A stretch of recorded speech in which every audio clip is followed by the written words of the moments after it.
Here's our mise en place for what I previously called chicken Feng Shou, and now I call chicken happy wine sauce. On the left we've got, you'll see our chicken breast, which we're going to steam for 6 minutes in the Instant Pot on high, dusted with corn flour. It's not dredged, just dusted. We'll talk about that later.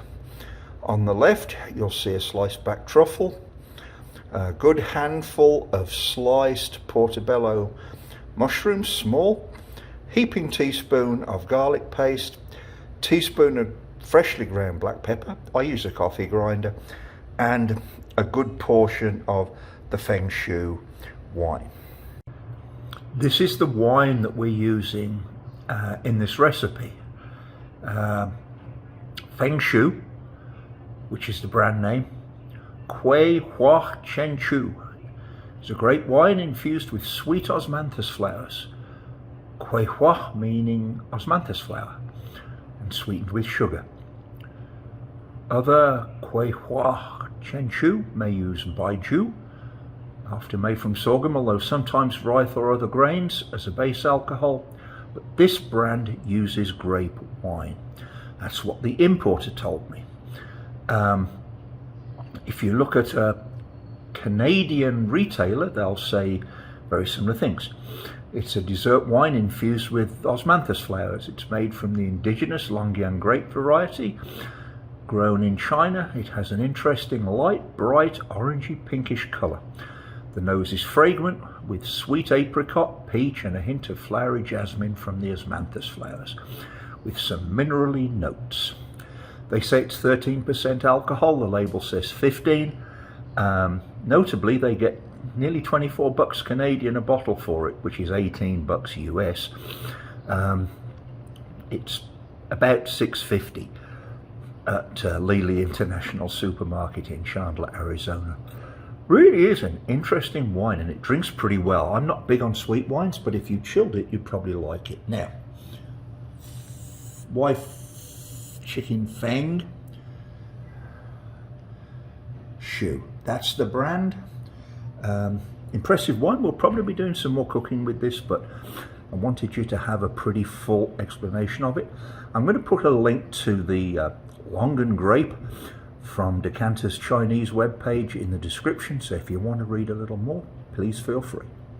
So first things first, we're going to steam our chicken breast on high pressure for 6 minutes in the Instant Pot. You'll see we've sprayed a little bit of Pam on the bottom of the steamer basket. This is our secret to getting moist chicken breasts. As we steam this, the dusting of corn flour we put on here is going to gel up and make like a second skin, holds the moisture in. So when we get it out, you'll see I'm going to use a carving fork. I'm not going to try and lift this out because it pulls the skin off, and we'll show you how it's pretty well cooked by this stage when it comes out of the steamer. So in sauce preparation, we're going to cook our truffles and mushrooms, seasonings in some butter and olive oil. So here we've added our 4 ounces of Shenfu wine to the sauce, cooked it down with the mushrooms a little bit. Now we're going to add just a little bit of cornstarch slurry to thicken this sauce, give it a little bit of gloss.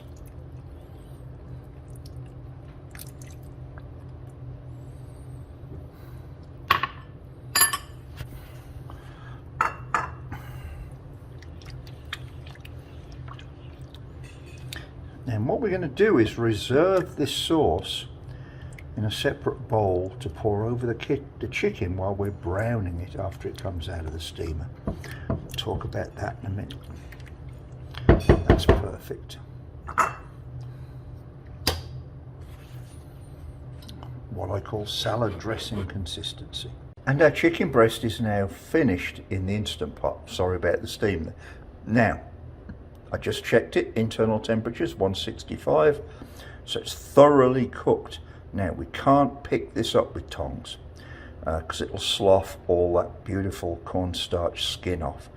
So I have these forks that are family heirloom, sharp and thin, We'll pick it up with the forks and just transfer it to a plate here to rest for a few minutes before we pop it in the frying pan to brown it and add the sauce. So here's our finished Chinese chicken breast with Chinese happy wine sauce. Browned out nicely because of the corn flour gel on the outside, trapped all the moisture inside, just tossed it in the sauce for a minute or two, and now we're ready to go, and I promise you this is extremely good eating. The first thing to just go back and talk about though is how the cornstarch gel locks all the moisture inside the chicken. Now, I know some people will say brining works. Well, these things are brined before I get them, and it all runs out into the plate when we're defrosting them, and these are Costco chicken breasts, by the way. So I think my method works. Learned it making red chicken, and I'd recommend it for any sort of chicken. Hope you enjoy the recipe. Thanks for watching.